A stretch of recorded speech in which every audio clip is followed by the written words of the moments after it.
By 2050, the world of work will look nothing like today. Robots and humans, side by side, reshaping industries we once thought untouchable. In New York, offices already hint at this future, with machines learning faster than humans, and humans adapting to survive. Nearly half of today's jobs may no longer exist.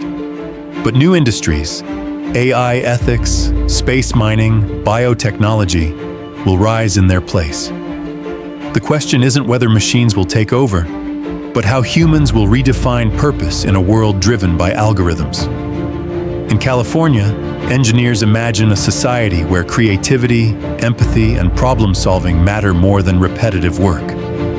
But what happens to millions whose skills are replaced? Will nations rise to educate or collapse under inequality?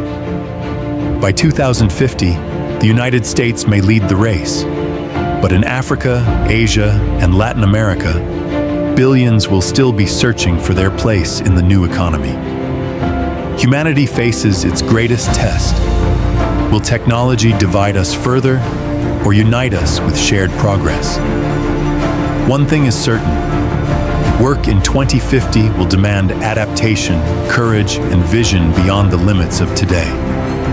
This is Vision 2050, the story of the future unfolding now.